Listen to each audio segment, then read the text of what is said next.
ការវះកាត់កែតម្រង់ឆ្អឹងមុខគឺជាវិធីសាស្ត្រវិទ្យាសាស្ត្រមួយ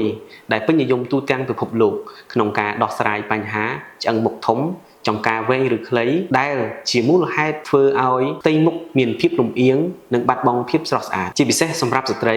ដែលមានតម្រូវការចង់បានផ្ទៃមុខតូចស្រឡូនប្រកបដោយភាពទាក់ទាញការវះកាត់កែតម្រង់ឆ្អឹងមុខបានដើរតួនាទីយ៉ាងសំខាន់នៅក្នុងការបំពេញភាពស្រស់ស្អាតនៅលើផ្ទៃមុខរបស់លោកអ្នកទាំងមូលបានដោយការប្រើប្រាស់ផលិតផលផ្សេងៗឬការចាក់បំបែកខ្លាញ់នៅលើផ្ទៃមុខមិនអាចធ្វើទៅបានឡើយជាការពិតណាស់មុនឈានដល់ការវះកាត់គឺតម្រូវឲ្យមានការសិក្សាយ៉ាងដិតល្អន់អំពីទម្រង់ឆ្អឹងមុខរបស់អតិថិជនតាមរយៈការថត CT scan រួមទាំងការប្រើប្រាស់បច្ចេកវិទ្យា 3D printing ដែលមានភាពសុក្រិតច្បាស់លាស់ដើម្បីផ្ដល់ភាពងាយស្រួលក្នុងការពិភាក្សាជូនអតិថិជននៅលទ្ធផលរំពឹងទុកក្រោយការវះកាត់អ្វីដែលមិនអាចខ្វះបាននោះគឺគ្រូពេទ្យវះកាត់កែសម្ផស្សដែលមានការបណ្ដុះបណ្ដាលនិងបច្ចេកទេសវិជ្ជាជីវៈត្រឹមត្រូវហើយមានបទពិសោធន៍ក្នុងការវះកាត់កែតម្រង់ឆ្អឹងមុខនេះអស់រយៈពេលយូរឆ្នាំបូករួមជាមួយនឹងក្រុមគ្រូពេទ្យឯកទេសថ្នាំសណ្ដំដែលមានជំនាញនិងបទពិសោធន៍ប្រកបដោយភាពទទួលខុសត្រូវខ្ពស់ហើយមានក្រុមគ្រូពេទ្យជំនួយដ៏ល្អ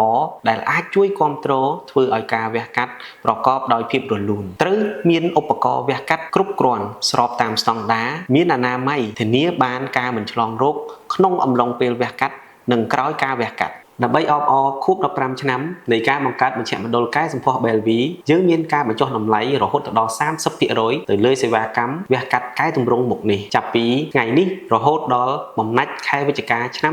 2024សម្រាប់ព័ត៌មានបន្ថែមសូមអតិថិជនទាំងអស់ធ្វើការទំនាក់ទំនងតាមរយៈ Facebook Page ផ្លូវការរបស់មជ្ឈមណ្ឌលកែសម្ផស្ស Belvy និងលេខទូរស័ព្ទដែលមានដូចខាងក្រោមសូមអរគុណ